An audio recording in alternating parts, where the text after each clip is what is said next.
Baiklah, saya akan menjelaskan poin yang pertama, yaitu jelaskan kenapa ada problema hadis di zaman kontemporer. Alasannya yaitu karena adanya polemik tentang otentisitas hadis menjadi isu utama yang diperdebatkan di kalangan ulama-ulama modern, termasuk di dalamnya yaitu mengenai otoritas keagamaan. Sunnah Nabi Muhammad SAW yang berlaku dalam setting sosial di masa Nabi Muhammad dan para sahabatnya hidup di tengah-tengah masyarakat Arab saat itu. Oleh karena itu, perdebatan tentang otentisitas dan eksistensi hadis di era modern ini tidak boleh didekati dalam kekosongan sejarah. Hal ini seolah-olah merupakan persoalan baru yang menjadi tantangan dan dinamika kajian hadis modern yang secara tidak terduga terus-menerus dihadapkan pada suatu gagasan tradisional mengenai otoritas keagamaan. Semestinya, kontroversialitas sunnah baik dalam perspektif tradisional maupun modern harus dipandang sebagai akibat wajar yang esensial dari upaya orang Muslim untuk menyesuaikan doktrin terhadap perubahan keadaan.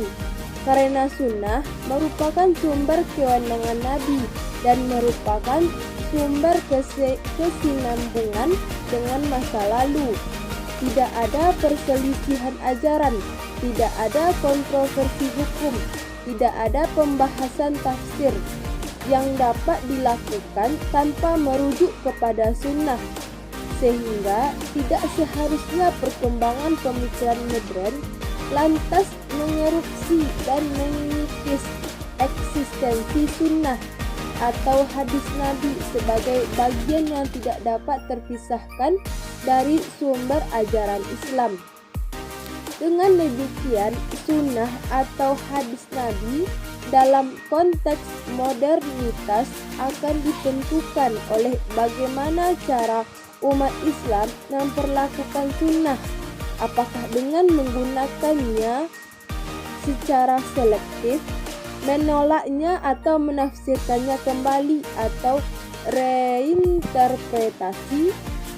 Esensial bagi kaum muslim untuk menyesuaikan diri dengan perubahan situasi sosial yang ada. Dan ini semua pada dasarnya dalam kerangka mewujudkan Islam universal yang rahmatan lil alamin dan juga Islam yang selalu selaras dengan situasi dan kondisi kapanpun dan maupun kita berada, atau salih likulli zaman wa makan. Baiklah, poin yang kedua yaitu problema hadis kontemporer mengenai ingkar sunnah. Secara bahasa, ingkar sunnah berasal dari kata ingkara, yang karu, ingkar, yang artinya tidak mengakui, tidak menerima baik di lisan dan di hati, bodoh atau tidak mengetahui sesuatu. Ingkar sunnah itu adalah gerakan yang ada di kalangan umat Islam yang tidak atau enggan mengikuti sunnah Nabi Muhammad SAW. Mereka hanya berpegang kepada Al-Quran saja. Ada juga menyebut ingkar sunnah dengan mungkir sunnah. Jadi, ingkar sunnah adalah kelompok dari kalangan umat Islam yang menolak otoritas dan kebenaran sunnah sebagai hukum dan sumber ajaran Islam. Yang keduanya yaitu pembagiannya latar belakang dan perkembangan ingkar sunnah. Menurut Imam Syafi'i, memberikan gambaran bahwa di penghujung abad kedua atau awal abad ketiga Hijriyah ada masyarakat yang menganut ingkar sunnah dan telah menampakkan diri sebagai kelompok tersendiri dengan berbagai alasan untuk mendukung keyakinan mereka. Mereka menolak hadis sunnah sebagai sumber ajaran Islam yang wajib ditaati dan diamalkan. Munculnya kelompok ingkar sunnah telah diisyaratkan oleh Rasulullah Shallallahu Alaihi Wasallam. Berita dari Yazid bin Harun berkata, berita dari Haris dari Abdul al-Rahman bin Abi Auf al-Jurasi dari Al-Miqdam bin Madi berkata, Rasulullah Shallallahu Alaihi Wasallam bersabda, ingatlah Al-Quran dan hal yang seperti Al-Quran yaitu hadis telah diturunkan kepadaku. Waspadalah, kelak akan muncul orang yang perutnya kenyang, ia malas di atas kursinya.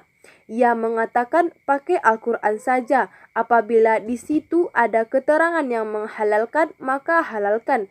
Dan jika ada yang mengharamkan, maka haramkanlah.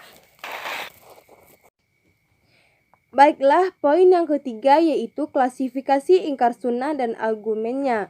Para penganut ingkar sunnah terdiri dari 3 kelompok. Kelompok pertama yaitu mereka menolak hadis-hadis Rasulullah secara keseluruhan. Mereka menolak hadis Rasulullah kecuali hadis-hadis yang mengandung nasahnya di dalam Al-Quran. Yang ketiga, mereka menolak hadis ahad dan hanya menerima hadis mutawatir. Ingkar sunnah menolak sunnah secara umum. Argumen mereka adalah bahwa Al-Quran diturunkan Allah Subhanahu wa Ta'ala dalam bahasa Arab. Dengan bahasa Arab yang baik, maka Al-Quran akan dapat pula memahami Al-Quran dengan baik tanpa perlu penjelasan hadis-hadis Rasulullah Sallallahu Alaihi Wasallam. Argumen mereka selanjutnya adalah karena Al-Quran merupakan penjelas segala sesuatu, maka menurut mereka Al-Quran sebagai penjelas segala sesuatu telah mencakup segala sesuatu yang dibutuhkan oleh umatnya. Jadi tidak perlu lagi penjelasan selain Al-Quran. Selanjutnya yaitu argumen tokoh terhadap ingkar sunnah yaitu Imam Syafi'i, yang bahwasanya beliau membantah dan mengkritik argumen dari ingkar sunnah, bahwa beliau mengatakan bahwa di dalam Al-Quran terdapat banyak ayat-ayat memerintahkan kita untuk selalu mengikuti perintah dan menjauhi larangan Rasul Allah. Kita juga diperintahkan untuk taat kepada Allah dan menjauhi larangannya. Bantahan Imam Syafi'i terhadap ingkar sunnah yaitu terhadap hadis ahad.